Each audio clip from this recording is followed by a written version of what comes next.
Hey, this is Rick Cassell from exercisesforinjuries.com. Today I have another interview, and I'm very excited to have John Rowley on the line, on the computer, on Skype. So John and I are going to do a little interview, but first I'll get John to introduce himself if you don't know who he is. Well, my name is John Rowley.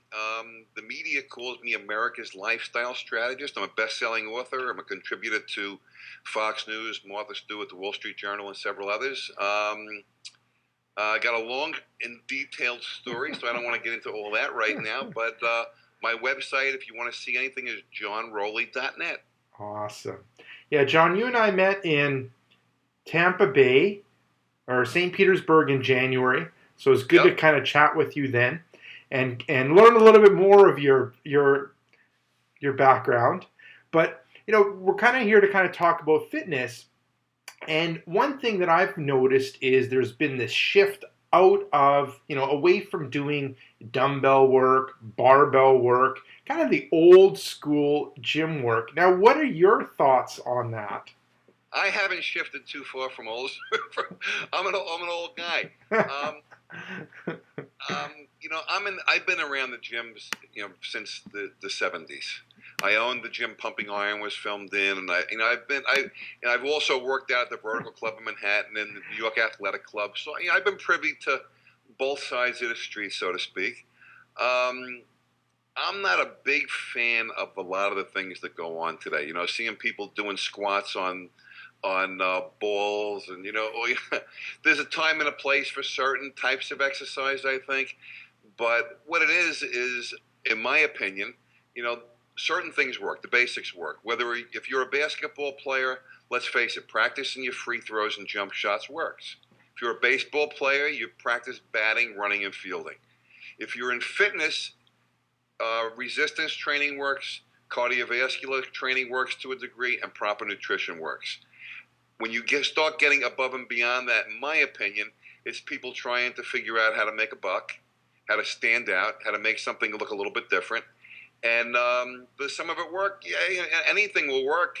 It's just whether or not you get hurt while you're doing it. That's true. Which is why you do so well with your fixing program. Yes, my fixing program. Thank God for those people. That's why I do so well with that. You bet. Now, I missed my first question. So everyone has a different definition to this, and I want to know what your definition is when it comes to fitness. My general definition when it comes to fitness would be being healthy to be able to succeed in every area of your life.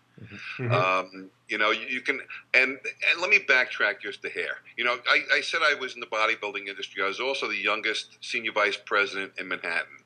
I worked for the Helmsleys, and I worked in various things. I'm good friends with Barbara Corcoran, who's on the Shark Tank. So I've had one foot in the fitness world and one foot in the business world to a large degree most of my life. In the business world, people who are not in shape, in my opinion, are not as effective as they could be. And it doesn't make any difference if you went to Harvard, Wharton, or Yale. I started off as a janitor and ended up being one of the youngest senior VPs in Manhattan real estate. And I was competing against guys who went to Harvard, Wharton, and Yale. Was it because I was smarter? No. Was it because I was better educated or had better connections? No. It was because I was more effective at what I did. And in my opinion, today's currency, in today's world, the number one currency is human performance. And if you're not in shape, human performance goes out the window. So that's one side of the street. Now, the other side of the street is you can have an unhealthy addiction to fitness. You see it in the bodybuilding world. Bodybuilders are one end of the spectrum, and bulimics are another end of that spectrum. I think you need to kind of be in the middle, which is why we came out with Old School New Body. It's a time-efficient way of getting fit. And so my definition would be being healthy enough to be able to perform in every area of your life, at work, at home, with your church and your community, and hopefully looking good. And, there's nothing wrong with looking good and feeling comfortable taking your shirt off at the beach. Nice. Good. Excellent definition. And then long answer, but I'll give you long-winded. That's all right. That's good. I like, I think it's like with the interviews that you do, A person might be specialized in a specific area, but there's all kinds of other things that weave in that lead to their experience and knowledge. Yeah, and Yeah. my take on fitness is I don't really, I'm not here to train athletes. I'm not here to train bodybuilders. I'm here to take the corporate executive or the household executive and help people who in regular walks of life be healthy, fit, and be energetic and vibrant. That's really my goal. Definitely.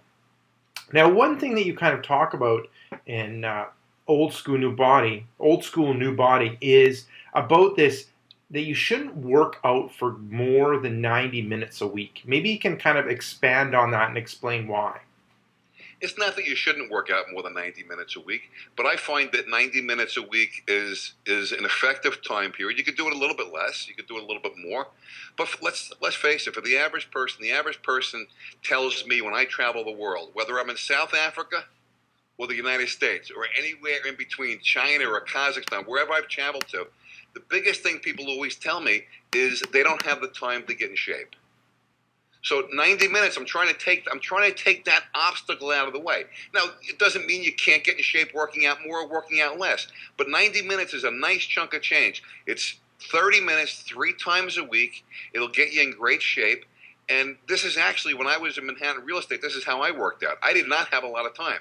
I worked from 5 o'clock in the morning until 11 o'clock at night. I was very, very busy. So what I did is I had, especially earlier in my career, I went Monday, Wednesdays, and Friday, 30 minutes. I went in. It was a real similar workout to this. I went in, got my workout done, got back to the office. I worked out at a place called Madison Avenue Muscle early on in my real estate career. As time went on, I started going every day because I just liked going into the gym. It was a good stress reliever for me. So I was in and out of the gym, 20, 30 minutes at a pop, but I'd go every day. So it's not that you can't work out more or work out less. This is just a good, effective routine that'll get you in shape. And also, keep in mind, Dorian Yates, who was the Mr. Olympia during the 90s, was 290 pounds of solid muscle, ripped to the bone muscle. He only worked out 4 times a week for 30 minutes at a pop. So when people tell me that 90 minutes isn't enough, well, Dorian only did a little bit more than that, and it was enough for him. For the average person, 30 minutes, even 20 minutes a week, 3 times a week, get it into your schedule. People spend more time than that watching TV, so that they can get in really good shape doing that. And if you're doing it, if you're lifting the way that we're telling you to do it, it's going to stimulate metabolism, but you also don't need the good cardio then. Oh, okay. Good point. Good point. And then one thing you also talk about in the book is about slow, boring cardio. Now, you suggest people not do slow, boring cardio, but then what do you suggest people do instead of the slow, boring cardio? Again, what we're talking about there is not that you shouldn't do cardio. What we're saying is when you're lifting this way, you're lifting it when you're lifting the old school new body way. This is the way Arnold Schwarzenegger and Larry Scott and the old guys back in the 60s and the 70s worked out and trained. They didn't lift heavy weights back then, relatively heavy. They lifted heavy weights, but they didn't lift heavy, crazy weights the way some of the bodybuilders are today. But the bottom line is, even in the gym, you go into the gym, I don't know how many people see this, but if you go into the gym and you see people on the treadmill, I'll tell you something. I'm afraid to go on the treadmill because there's nothing but fat people on those things. Not saying you shouldn't do cardio. What we're saying is 30 minutes moving at the clip that we have you moving. You're only resting 30 seconds at most between sets. You're elevating your heart rate. You're stimulating muscle, which will stimulate metabolism, but you're also stimulating fat burning and getting a cardiovascular workout at the same time. So what we're saying is a good time-efficient workout. Now, if you have a dog and you want to go walk your dog for a half hour, we're not saying don't go walk your dog because it's bad for your health. Walking is good. Doing some cardio is good. I'm not a big fan of this, high-intensity cardio because I think you can get hurt doing it. But some people love it, and if you don't get hurt doing it, whatever rocks your boat, do it. But there's a smart way of doing things, and there's a dumb way of doing things. Old school new body is a smart way of not getting hurt, getting in top physical shape, doing the least amount of work getting the most results in the least amount of time, and that's why we say you can avoid slow, boring cardio. I'm not saying you shouldn't do it, but what we're saying is not effective. Do the resistance training first. Then, if you want to go beyond the 90 minutes, hey, yeah, go do some cardio. There's nothing wrong with cardio, by the way, especially the slow, boring cardio where you're walking and doing things like that. Nothing wrong with that, but it's not a replacement for what we're talking about. If that makes sense. Yeah, that makes sense. It makes sense. So now, kind of moving, kind of a couple topics that aren't usually kind of covered in interviews like this. Now, listening to the different responsibilities you have and where you are all over the world, what are some of your tips, or how do you end up kind of managing stress? I'm stressed out beyond belief. That's a good question, and it kind of gets off of the fitness talk. And I've got two other books out. One is called Climb Your Ladder of Success Without Running Out of Gas. The other one is called The Power of Positive Fitness. And both of them get into that. And the way I do it personally, and there's various things. The number one thing in my life that I do is I turn things over to God. And when I feel stressed, I know there's a God, and it's not me. So I give it to him. I'm a Christian, so my faith plays a big role in that. Secondly, exercise. A lot of times I'll kill two birds with one stone. In the morning, I'll go out and go for a walk. I'll go for maybe a half hour or an hour long walk with. I've got an 85-pound pit bull, so I'll go out and walk him. So I'm killing three birds with one stone. I'm walking my dog and making him happy. I'm getting a little bit of cardiovascular in, but it's also relieving my stress, because anytime you use your body, you relieve stress.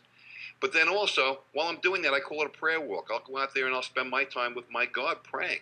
So that's what I do. When I was in Manhattan real estate, I wasn't a Christian back then, but what I used to do back then is I would work for about 90 minutes at a clip, and then I'd go walk around the office somewhere. I'd go relieve my stress by walking.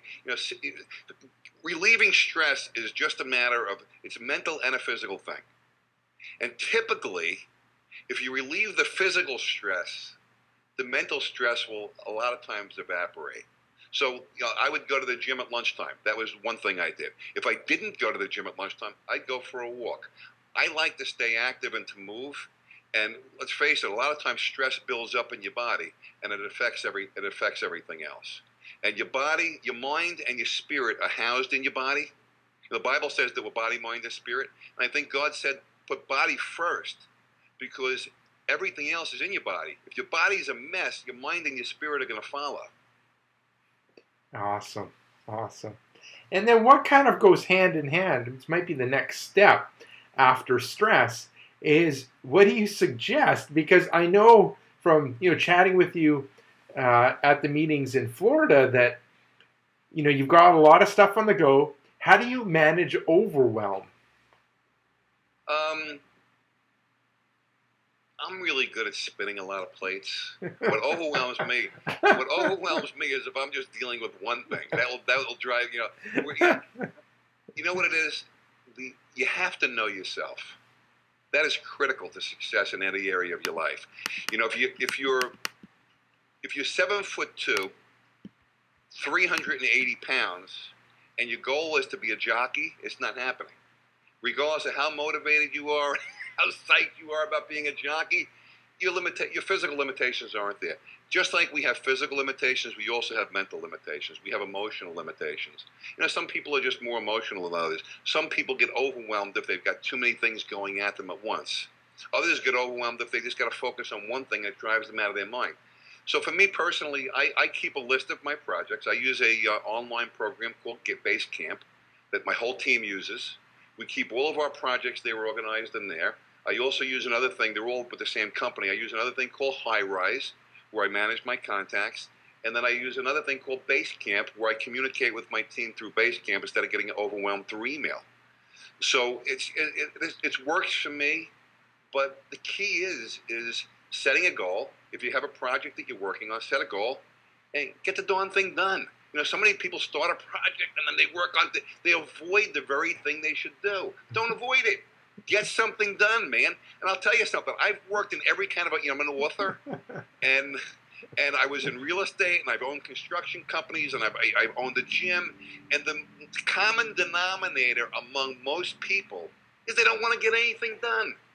They want to make believe they're doing something, and they don't get anything done. So that adds to your stress also. And then also, people who work like in the corporate world that have regular jobs, unlike me, they're at work and they're worried about their family because when they were home they didn't do anything, so they get nothing done at work. So then they go home back to their wife and kids, and they're distracted by work because for the last 8 or 10 hours they got nothing done at work. So they're neglecting of their family again. Be present. Most people are never present. Now, I don't know if you noticed that when you talk to people. Most people aren't even present when you talk to them. You're in the middle of a conversation, and they're kind of looking around. Hey, is anybody more interesting here I can meet? They're not even listening to you. So most people are not even present in the moment. So anyway, I think being present in the moment and setting goals and focusing on those goals is critical, and I think it's a lost skill today. I don't think many people do that anymore. That's true. That's true. Now, one last question: What is your best business tip? My best business advice? Yeah. It depends on what business you're in. Like I said, most people are not present. Most people don't bring anything to the table. I think most people, a lot of people, and I know a lot of people like this, they're afraid to stand out. In the corporate world today, the people who are not standing out are getting laid off. And a lot of people they're avoiding standing out because they don't want to get laid off. I'll tell you something, man. I'd rather stand out and get laid off because I was standing out than hiding in a corner and getting laid off because I brought nothing to the table. Most people, and I hate to say this, I feel most people don't bring anything to the table. I've worked in real estate, and in the back of my memory, I've worked with thousands of people. I can't think of anybody who stood out, who really brought anything to the table. Okay, Barbara Corcoran, she owned the Corcoran Group, and a few other people at that level. But people who I worked with, people who were at my level or above, no way. People don't bring anything to the table. And then also, we have a tendency to do what people expect of us. So let me tell you a story. I know a guy who was in Manhattan. He lived on Sutton Place. He owned a huge, huge firm. And I don't want to give too many details so nobody knows who he is. But he owned a huge firm, multi-millionaire, probably a billionaire, and a big Wall Street firm. He did that. He went to law school and got his MBA and everything else. He was a highly educated guy. And he found out that he was miserable. Lived in, beautiful Sutton Place apartment, made a fortune, but was miserable. So what he did, he started thinking, why am I miserable? I have everything. Well, basically what it was is his family expected that of him, so he went down the path that his family expected of him. But his passion was music. He wanted to be a jazz musician. So what he did is Monday through Friday, he didn't want to give up his job because he liked living on Sutton Place. He liked the things that money bought him. But he also wanted to bring that passion back into his life. So when you went and looked for him Monday through Friday, 9 to 5, that's where he was. He was at his office. You tried to look for him for Friday night, Saturday night, or Sunday, he was in one of the small jazz clubs in Manhattan somewhere playing as a jazz musician. So I think there are a lot of people out there who are struggling jazz musicians who might be accountants. There might be baseball or football coaches that are struggling attorneys. There might be people who are out there that should be focusing in the arts, but instead they're in corporate America. So I think if you can find out what your passion is, and if it relates to your business, man, go for it. If it doesn't relate to your business, and that's what you need to be whole, go pursue your passion. And there's ways to do it. If you're a musician, go work at your church or go play at a coffee shop. There's ways to do that. But most people never pursue their passion. See, me, I'm different. I was pretty clear with what my goals were. I was always pretty clear with what my potential is. Although I always overemphasize my potential, I think I could do a lot more than people think I can do. But I always every time I set a goal, I achieve it though. I set my first goal to write my first book. In fact, Barbara Corcoran mentioned I should write a book. So I work on my first book. And I got turned down by over 300 agents and publishers. Everybody turned me down.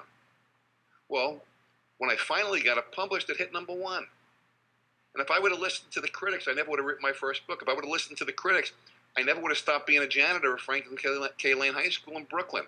If I would have listened to the critics, I wouldn't have achieved anything in life. And so most people listen to their family, listen to the critics and everything else. And I think what you need to do is take a good assessment of what your skills and abilities are and go for your skills and abilities. Most people are so focused on doing things they're trained in that they never do things that they're good at. And if you focus on your skills, if you focus on the passion that's inside of it, if you focus on your unique giftings, that's where greatness comes in. If you focus on strengthening up your weaknesses, you'll always be mediocre. And I think most people focus on strengthening their weaknesses because they're insecure. And what they achieve is nothing. They become mediocre. The very few who focus on their giftings, who focus on their unique ability, those are the ones who change the world. Awesome. That's just my 2 cents. You don't have to listen to me. I'm a D student, so take it from the source. I don't want to ask another question. I think that's a great spot to end. But okay, we're close to wrapping things up. Do you have any other last things that you want to leave people with? Well, we're here to talk about fitness, and I really want to emphasize the value of fitness in your life. A lot of times I'll do the news and people will ask me, what should people do? Do something. Whether it's old school, new body, or whether it's some other type of program, find something that's going to work, something that you're going to do. If you're not at a level where you even feel comfortable going to the gym, and in today's world, everybody should feel comfortable going to the gym because there's so many different options, and people are not judgmental in gyms. In fact, if you go in there, just as an example, Daniel Wright, he was actually one of the finalists on The Biggest Loser a few years ago. He was working out at our gym, and my son and I had no idea that he was doing The Biggest Losers TV show. He came in, and he was a very, very heavy young man. And my son immediately went over to him and befriended him. And we had him over. Later on, we found out he was The Biggest Loser, but we had him over for dinner. And the guy couldn't be nicer.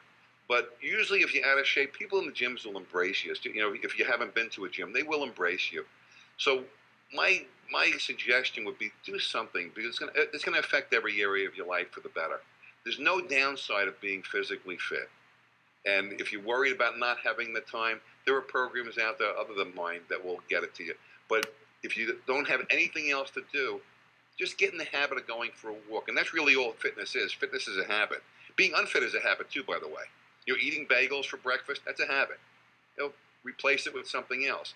Sitting down and watching TV and not moving very much, that's a habit. It's a bad habit, but it's a habit. Go for a walk. Replace some of your bad habits with good habits. And what will happen is, over a period of time, is you'll effortlessly not only transform your body, but your life. So it's all just habits. It's habit replacement, habit transformation, really. Awesome. And where can people get more information about you, John? Well, after this interview, if anybody's interested in learning more, it's johnrowley.net. It's John, ROWLEY.net. We've got, if you go there, make sure that you grab, there's a free gift there, 3 steps to how to transform your body and your life. It's actually 2 separate ebooks. But you can get more there. We do some videos as well. And love to see you at johnrowley.net. And Rick, I really appreciate you having me on. I know you're busy and you have a lot of people who have the option of being on this show. And a lot of people want to be on it, and I really appreciate you taking the time to have me on. Thank you. So thank you very much, John. And thank you very much, Exercises for Injuries readers, listeners, and viewers. So thank you for watching this. And, if make sure you swing by exercisesforinjuries.com. Enter your injury in the search box. There's a good chance that I have an article or a video on your injury.